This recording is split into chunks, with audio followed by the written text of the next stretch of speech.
आप डायरेक्टली देख ही सकते हैं। यहाँ पे मेरा लॉसेस चल रहा है 1,60,000 के करीब। सो नमस्कार फ्रेंड्स, राधे राधे, हरे कृष्णा। आज का जो ट्रेंड है वो तो मुझे लग रहा है, मैं पहले ट्रेंड चेक कर लेते हैं, उसके बाद ट्रेड लेंगे हम।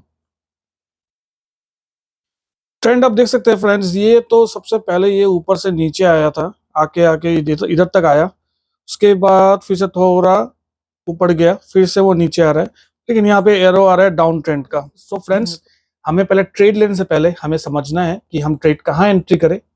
तो हमें पहले ये करना है, तय करना है कि ये डाउन ट्रेंड है या फिर अप ट्रेंड में है। तो पहले चेक करते हैं, पहले इसे देखते हैं 1 आवर के टाइम फ्रेम में। 1 आवर का टाइम फ्रेम में मैंने जैसे ही लगाया, आप देख सकते हैं ये यहाँ पे साइडवेज जैसा मूव कर रहा था, यही लाइन के ऊपर में। मैं पहले मार्क कर लेता हूं ताकि आप लोग को भी पता चले।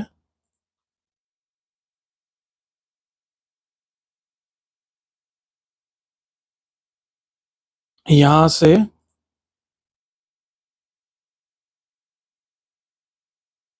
ये वाला लाइन तक, ये अंदर में, इसका अंदर में ये आपका मूव कर रहा है। ये आपका 1 आवर का टाइम फ्रेम में है। तो चलिए अभी देखते हैं, पहले उसके बाद देखते हैं 15 मिनट्स के टाइम फ्रेम में कि 15 मिनट्स में कहाँ चल रहा है ये। 15 मिनट्स में टाइम फ्रेम में जब लेके आया तो देखिए ये वाला जो ये मैंने जब मार्क किया था, ये व्हाइट वाला लाइन, ये वाला व्हाइट वाला लाइन को क्रॉस करके वो नीचे आया था। ये कितने बजे आया था, मैं एक्चुअली ये इंडियन टाइम फ्रेम में सेट किया हुआ है मेरा, तो यहाँ पे आ रहा है मतलब 13, मतलब 1:15 में। उसके बाद 13, 14, 15, 16, 17, 18, 18, मतलब 6 बजे। 6 बजे ये अभी इसका मूव कर रहा है, अप ट्रेंड में जा रहा है। मतलब लास्ट ये यहां तक आया था, लास्ट ही यहां तक आया था। मतलब हो गया क्या, ये लास्ट सपोर्ट यहां तक लिया था, मतलब आपका ये सपोर्ट लिया था कहाँ, 1,14,970 रुपया करीबन, वहां तक इसका सपोर्ट लाइन था। तो ये सपोर्ट को पहले, ये वाला सपोर्ट ये था पहले इसका सपोर्ट, ये वाला लाइन, सॉरी, ये वाला लाइन इसका सपोर्ट था। मतलब मैं इससे लाइन एक मार्क कर देता हूं, ये वाला पहले सपोर्ट था इसका, मतलब 1,17,350 का सामने उसका आसपास था इसका सपोर्ट लाइन। लेकिन अभी ये नया सपोर्ट कहां बनाया फ्रेंड्स, ये बनाया 1,14,000 में, ये नया एक सपोर्ट बनाया। लेकिन अभी भी ये डाउट है कि ये नीचे भी आ सकता है, क्योंकि ये कंसीडर कर सकता है मार्केट, क्योंकि यहां तक टच किया, फिर से ये ऊपर गया, अभी फिर से नीचे आ रहा है।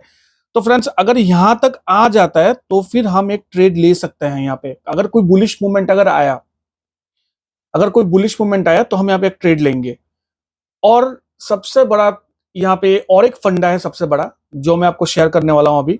देखिए मेरे ये जो मेरे जो चार्ट है ना, इस चार्ट में देख सकते हैं आप, इस चार्ट में मैंने यहाँ पे 2 लाइन ऐड किया हुआ है। देखिए एक येलो लाइन है और एक ब्लू लाइन है, देख सकते हैं आप यहाँ पे, एक येलो एक ब्लू।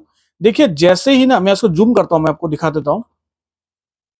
देखिए ये जैसे ही आपका ये ब्लू लाइन जैसे ही येलो लाइन को क्रॉस किया, उसके बाद एक बड़ा सा एक लंबा बिग बार पैटर्न बनाया। देखिए बिग बार कैंडल यहाँ पे आया, देखिए जैसे ही ये ब्लू लाइन क्रॉस करके येलो लाइन को क्रॉस करके ऊपर गया, यहाँ पे एक बिग बार पैटर्न बना। तो ये 2 लाइन क्या है, मैं हर वीडियो में बता देता हूं। तो अगर कोई नया व्यूअर्स है, अगर कोई नया देख रहा है मेरा वीडियो, आज अगर पहली बार देख रहा है, उनको ताकि पता चले ये 2 लाइन क्या है। मैं यहाँ पे इंडिकेटर यूज किया हूं, जो यहाँ पे 9 EME है एक, और एक है आपका 15 EME। मतलब 9 EME मतलब क्या है, 9 EME पहले का, प्रीवियस का 9 कैंडल का हिस्ट्री बताता है। और आपका 15 EME क्या होता है, 15 EME पहले का 15 कैंडल का वो हिस्ट्री बता के ये हमें इंफॉर्मेशन देता है। तो हम यहाँ पे सेट किया, मैं यहाँ पे सेट करके रखा हूँ 9 EME और 15 EME। यूजुअली मैं यही सेट करता हूँ, 9 EME और 15 EME, और इसी का बेस में मैं छोटा मोटा स्कैल्पिंग करता हूँ। तो हम अभी मैं देख रहा हूं, अगर लाइन मुझे ये लग रहा है यहां तक ये टच किया, टच करके अगर इसे क्रॉस करके निकल गया तो ये एक बुलिश मूवमेंट आ सकता है। क्योंकि देखिए इसका यहाँ पे एक हैमर जैसा पैटर्न बना, हैमर भी बोल सकता है, हैंगिंग मैन भी बोल सकता है। ये हैमर जैसा पैटर्न है, यहाँ पे हैमर पैटर्न बना, और ये लंबा सा वीक्स है, इसका मतलब है ये लंबा सा रिजेक्शन। मतलब ये सेल का, सेलर्स का प्रेशर हमें बहुत ज्यादा था, लेकिन इसे धकेल के ऊपर किया बायर्स ने ऊपर किया। तो यहाँ पे एक लंबा सा वीक बना, और लंबा सा ये मतलब एक रिजेक्शन हुआ। तो रिजेक्शन होना मतलब ये थोड़ा पॉजिटिव साइड भी है, नेगेटिव साइड भी है। कभी कभी रिजेक्शन ऐसा भी होता है, रिजेक्शन होने के बाद भी आपका फिर से डाउन ट्रेंड में आता है। तो हमें पहले ट्रेंड को समझना है। अब कभी भी ट्रेड लेंगे, कभी भी अगर ट्रेड लेते हैं, पहले आप ट्रेंड को समझिए, क्या ट्रेंड में चल रहा है, डाउन ट्रेंड है या फिर अप ट्रेंड में है। हालांकि हमें आपका पैटर्न जो भी बने, हैमर बने या फिर वहां पे आपका मॉर्निंग स्टार हो जाए या फिर कुछ भी बने वहां पे, लेकिन आपको ये ध्यान में रखना है कि आपका जो मार्केट है वो मार्केट कहाँ मूव कर रहा है, डाउन ट्रेंड में है या फिर अप ट्रेंड में है। पहले हमको ये समझना है, उसके बाद हमें डिसीजन लेना है कि हमें ट्रेड लेना है या फिर नहीं लेना है। अगर देखिए, मैंने जैसे ही बोला आपको, यहाँ पे एक लंबा सा वीक बना रिजेक्शन, लेकिन यहाँ पे फिर से नीचे आ रहा है वो, क्योंकि यहाँ पे काफी लोगों का यहाँ पे स्टॉप लॉस है।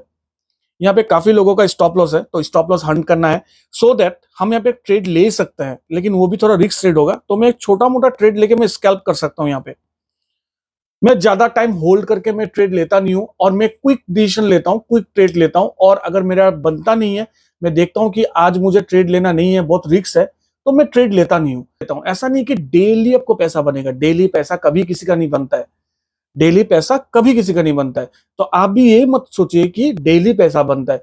अगर मैं आज ट्रेड ना भी लूं यहाँ पे, तो मुझे लॉस नहीं होगा, मेरा पैसा जो है वो जहां का वहीं रहेगा। लेकिन अगर मैं ट्रेड ले लेता हूं तो फिर मेरा लॉस हो जाएगा, और जो मैं कल में जो अर्न किया था, जो मेरा कल का प्रॉफिट था, वो भी मेरा आज मैं गवा दूंगा। इसलिए ट्रेड लेने से पहले आपको पहले ये डिसीजन लेना है कि आपको ट्रेड लेना है या फिर नहीं लेना है। न्यू ट्रेडर्स जो एंट्री करता है, उनको पता नहीं चलता है कि कैंडल फॉर्म हो गया, हैमर बन गया, मुझे अभी कूदना है। तो ऐसा आप मत कीजिए, आपको पहले रुकना है, पहले आप देख लीजिए कौन सा कैंडल क्या फॉर्म कर रहा है, क्या मूवमेंट आ रहा है, उसके बाद आप ट्रेड लीजिए, उसमें आपको ज्यादा बेनिफिट होगा। भले आप उसमें आप छोटा क्वांटिटी में ट्रेड करना शुरू कीजिए, धीरे धीरे छोटा से बड़ा क्वांटिटी हो जाएगा, एक दिन आपका 10,000 भी 10 लाख में कन्वर्ट हो जाएगा। लेकिन आपको पेशेंस बना के रखना है। देखिए, ये क्रॉस होके निकल चुका है, मतलब क्या है, मैं यहाँ पे एक ट्रेड ले सकता हूं, लेकिन अभी नहीं लूंगा मैं ट्रेड। मैं ट्रेड कब लूंगा, जब ये कैंडल क्लोज होगा, उसके बाद वाला कैंडल में एंट्री करना है मुझे, इस वाले कैंडल में एंट्री करना नहीं है। क्या ऐसा भी हो सकता है कि ये कैंडल ऊपर तक जाए, उसके बाद यहां से फिर से ये बेयरिश में कन्वर्ट हो जाए। इसलिए हमें वेट करना है कि इसके बाद कौन सा पैटर्न बनता है। हमें हर कैंडल में कूदना नहीं है, हमें वेट करना है, पेशेंस बजाय रखना है, पेशेंस आपको रहना है। इसमें पेशेंस आपका सबसे बड़ा चीज होता है स्टॉक मार्केट में। अगर आपके पास पेशेंस नहीं है, तो फिर आप पैसा कभी नहीं बना पाओगे स्टॉक्स मार्केट में। स्टॉक मार्केट का सबसे बड़ा फंडा है आपको पेशेंस बना के रखना। तो इस कैंडल के बाद एक एंट्री बनाने का चांसेस हमारे पास है। अगर मैं पहले वेट करूंगा कि ये कैंडल क्लोज होने के बाद कौन सा कैंडल फॉर्म होता है, उसके बाद मैं एंट्री करूंगा। देखिए, अभी फिर से ये बुलिश जैसा बन रहा है, तो मैं अभी यहाँ पे एंट्री ले सकता है, मैं बाई ट्रेड लूंगा। यहाँ पे मैं यहाँ पे बाई कर दिया हूं। देखिए, बाई लगाने का साथ ही साथ मेरा 21,000 का लॉसेस चल रहा है। अभी मुझे वेट करना पड़ेगा कि कब तक ये प्रॉफिट में कन्वर्ट हो। मैं ज्यादा टाइम तक वेट नहीं करता हूं, और छोटा ही प्रॉफिट मैं स्कैल्पिंग करता हूं, तो मेरा क्वांटिटी ज्यादा होता है, लेकिन मैं छोटा ही प्रॉफिट लेके मैं निकल जाता हूं। मुझे इतना बड़ा प्रॉफिट के लिए मैं वेट नहीं करता हूं, छोटा ही प्रॉफिट अगर मिल जाता है मैं निकल जाता हूं। फ्रेंड्स, मैं आपको और एक चीज बताना चाहता हूं, ऐसा नहीं कि मैं यहाँ पे बड़ा लॉट लेके ट्रेड कर रहा हूं, तो आप भी ऐसा कीजिए, ऐसा मत कीजिए। सीखने के लिए सबसे पहले छोटा ही ट्रेड लीजिए। सीखने के लिए आपको पहले छोटा ही ट्रेड लेना है। अगर आप 500 को अगर 1000 में कन्वर्ट कर सकते हो, तो आप 5000 को भी 5 लाख बनाने में आपका टाइम नहीं लगेगा, आप बहुत जल्द बना पाओगे। तो इसलिए ऐसा नहीं है कि आपको बड़ा ट्रेड लेना है, आप छोटा छोटा ट्रेड लेके आप पहले सीखिए, उसके बाद आप ट्रेड लीजिएगा। देखिए, 19,000 का मेरा प्रॉफिट चल रहा है, 35,000, 40,000। देखिए, मैं आपको जहां मैं बताया हूं, मैं वहीं पे मैं ट्रेड लिया हूं, और यहाँ पे मेरा प्रॉफिट भी चल रहा है। जल्दबाजी में कुछ नहीं किया हूं, मैंने वेट किया है, वेट करने के बाद मैं ट्रेड लिया हूं, और ट्रेड लेने के बाद थोड़ा देर मेरा लॉस चला था, लेकिन फिर से मैं प्रॉफिट में आ चुका हूं। अभी थोड़ा वेट करना पड़ेगा कि देखते हैं कितना तक जाता है ये। ज्यादा लंबा मुझे यहाँ पे रुकना नहीं है, लेकिन मेरा जो ये आपका मेरा जो रिस्क टू रिवॉर्ड रेशियो है, मैं यहाँ पे स्टॉप लॉस लगाया नहीं हूँ, स्टॉप लॉस कुछ भी लगाया नहीं हूँ यहाँ पे। मैं अगर यहाँ पे लॉसेस अगर मेरा ज्यादा होता है, तो मैं डायरेक्टली निकल जाऊंगा, मैं स्टॉप लॉस लगाया नहीं हूँ यहाँ पे। देखिए, मेरा लॉस कितना बढ़ के कितना हो गया, 80,000, 70,000 के करीब मेरा लॉसेस चल रहा है यहाँ पे। लेकिन हालांकि मुझे यहाँ पे लग रहा है कि प्रॉफिट होने का चांसेस भी है। लाख रुपए का लॉस चल रहा है, देखिए आप, 1,03,000, अभी देखिए 90,000 का।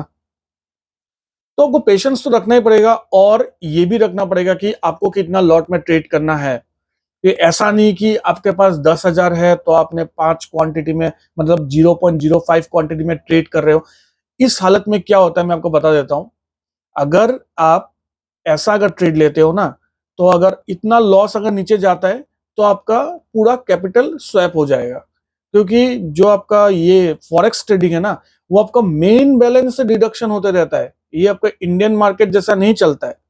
मेन जो आपका कैपिटल है वहां से आपका माइनस होते जाता है। सो वो आपको भी ध्यान में रखना है। तो इसलिए मैं बार बार कहता हूं कि लॉट साइज बड़ा, ट्रेड लॉस साइज बड़ा करके आपको ट्रेड करना है, ऐसा कुछ बात नहीं है। भले ही आप छोटा लॉट साइज से ट्रेड कीजिए, अगर आप सीख जाते हैं तो फिर आप धीरे धीरे अपने पैसे को, अपने कैपिटल को बढ़ाइए, उसके बाद आप बड़ा लॉट से ट्रेड कीजिए। मेरा लॉसेस आप देख सकते हैं यहाँ पे, आप डायरेक्टली देख ही सकते हैं। यहाँ पे मेरा लॉसेस चल रहा है 1,60,000 के करीब। ये अगर यहां से अगर टच करके ये ऊपर गया, या फिर यहां से अगर नीचे आया, तो ये तो बेयरिश होगा 100% श्योर। अगर ये यहां से टच करके फिर से ये बुलिश मूवमेंट में आ गया, तो फिर सोचिएगा आप, मतलब क्या है, यहाँ पे किसी का स्टॉप लॉस था, वो हंट करने के लिए यहाँ पे आया इस, लेकिन ये काफी नीचे आ चुका है। अभी मुझे भी लग रहा है कि मुझे भी लॉस ही होगा शायद से। कोई बात नहीं, लॉस भी अगर होता है, प्रॉफिट एंड लॉस दोनों ही आपको बैलेंस में चलना है। ऐसा नहीं कि स्टॉक मार्केट में आपको हर दिन प्रॉफिट होगा, हर दिन प्रॉफिट नहीं होता है। ऐसा कभी भी नहीं होता है, हर दिन किसी का भी प्रॉफिट नहीं होता है। कभी लॉस होगा तो कभी प्रॉफिट होगा। आपको वही बैलेंस में रखना है कि मेरा लॉस अगर भी हो भी जाए तो कल जितना मेरा प्रॉफिट था उससे ज्यादा लॉस ना हो। उससे अगर ज्यादा बड़ा लॉस हो जाता है तो फिर आपका प्रॉब्लम हो जाएगा, तो फिर आपका कैपिटल पूरा कंप्लीटली चला जाएगा। आपको नेक्स्ट डे ट्रेड करने के पास आपके पास पैसा भी नहीं रहेगा। सो आपको ये ध्यान में रखना है कि आप जब भी लॉस बुक करते हैं, कल का जो प्रॉफिट था उससे कम लॉस हो। तो मुझे अभी यहाँ पे निकलना है। अब देख सकते हैं 2 लाख के करीब मेरा लॉसेस चल रहा है यहाँ पे। तो मैं यहाँ पे रुकूंगा नहीं। अगर इस कैंडल के बाद अगर ये कैंडल अगर इसे भी क्रॉस करके निकल जाता है, तो फिर मैं यहाँ पे स्क्वायर ऑफ करूंगा। हालांकि ये वो जो भी दे, ठीक है, मैं यहाँ पे निकल रहा हूँ। मैं अपना ट्रेड क्लोज कर दिया हूँ।